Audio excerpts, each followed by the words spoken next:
Oi pessoal, tudo bem? Estamos aqui mais um Direito com Elas. Agora o pessoal fez o exame da ordem, domingo, tá naquela pilha, será que eu fui bem, será que eu fui mal? Saiu o gabarito oficial e, aliás, é bom que se diga que já existe questão passível de ser anulada, né? Com certeza uma delas, com certeza é difícil falar, com certeza uma delas provavelmente fica esquisito, mas a questão de direito do consumidor, que falava do salão de cabeleireiro, essa daí é uma que deve ser anulada, porque realmente o gabarito saiu com a alternativa equivocada. Então vamos aguardar, tô torcendo por vocês, espero que dê certo.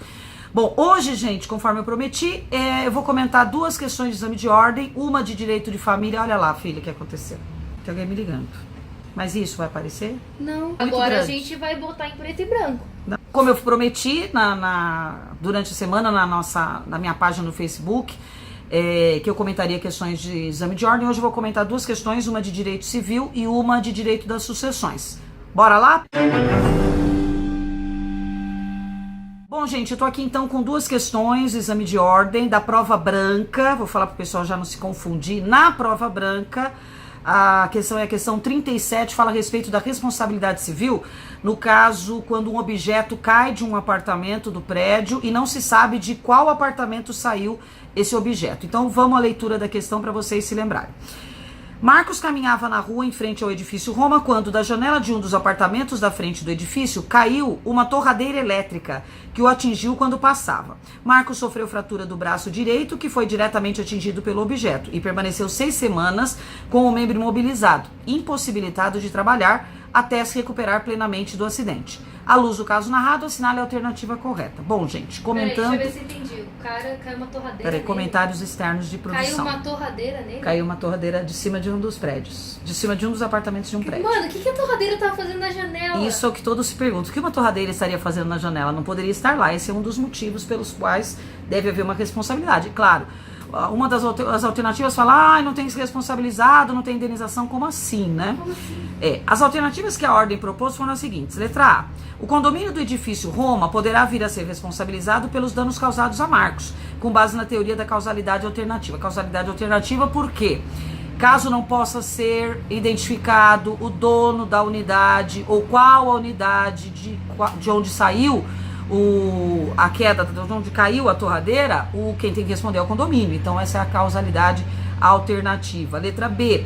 Marcos apenas poderá cobrar indenização por danos materiais e morais do morador do apartamento do qual caiu o objeto, tendo que comprovar o fato. Como assim? Então, se eu tô caminhando, andando pra frente, cai um objeto em cima da minha cabeça, se eu não consigo identificar o apartamento, fica tudo por isso mesmo? Claro que não.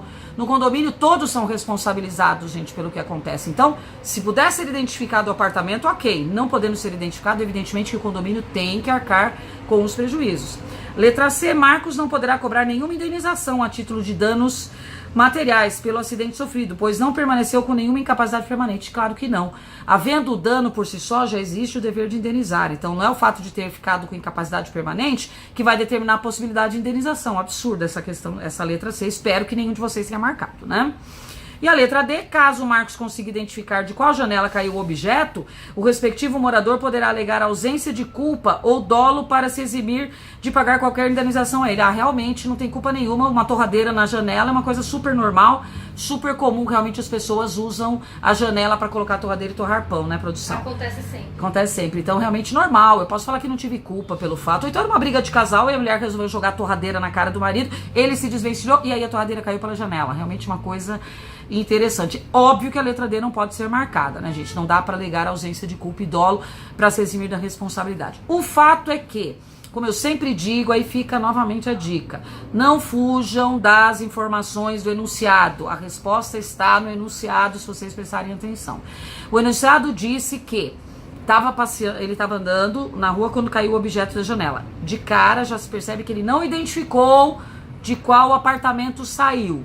Identificou que era do condomínio Roma e caiu o objeto de uns apartamentos não identificados. Claro que aí o condomínio, não sendo possível identificar de onde caiu o objeto, o condomínio é responsável sim pela indenização ao Marcos. Então, claro que a alternativa a ser marcada é a alternativa A, certo? Então, inclusive o fundamento está lá no artigo 938.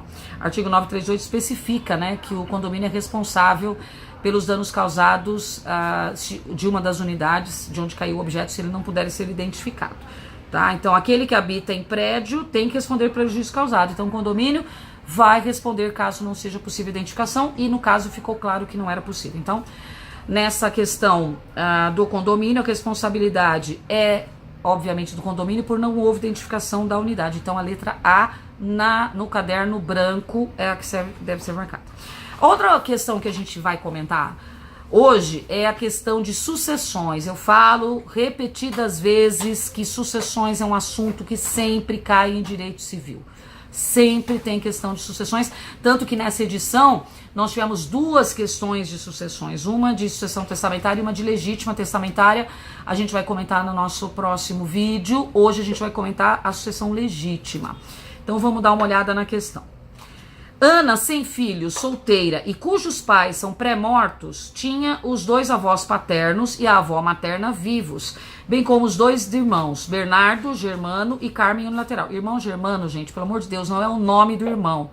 Germano é irmão bilateral. Cuidado, porque a ordem gosta de usar essas nomenclaturas, né? Então, irmão Germano é irmão bilateral, tá? Carmen unilateral. Ana falece sem testamento e deixa uma herança líquida de 60 mil reais. De acordo com os fatos narrados, assinale a afirmativa correta. Bom, vamos analisar a questão. Uma pessoa solteira que não tem os pais vivos e não tem filhos, morre e deixou avós vivos. Então, ela deixou 2 avós paternos e uma avó materna. Vejam, gente, quem são os herdeiros necessários? São os descendentes, os ascendentes e o cônjuge.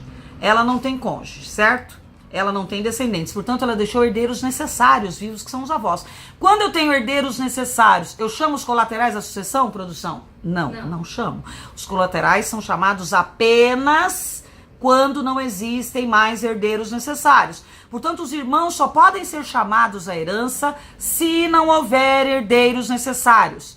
Os avós são herdeiros necessários, produção? São. Sendo herdeiros necessários, eu não posso, antes de esgotadas as possibilidades dessa classe de herdeiros necessários, chamar os colaterais. Portanto, os irmãos foram colocados aí apenas para confundir os desavisados. Os meus alunos de sucessões, espero, não sejam desavisados, não são desavisados.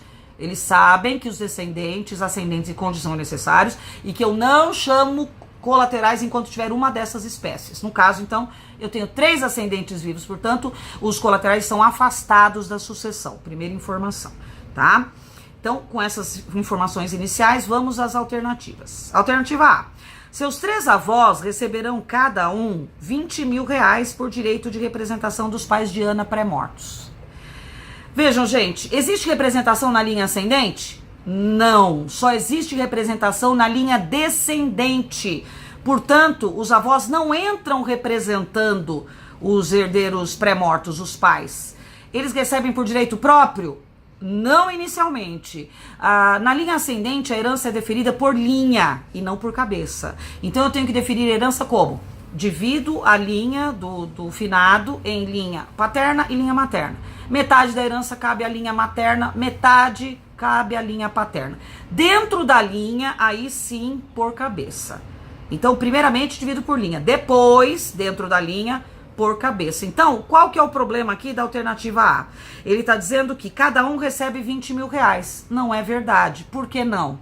Como eu tenho que dividir em linha paterna e materna, e na linha paterna eu tenho 2 avós, e na linha materna 1 avó, a linha materna recebe metade, 30 mil reais.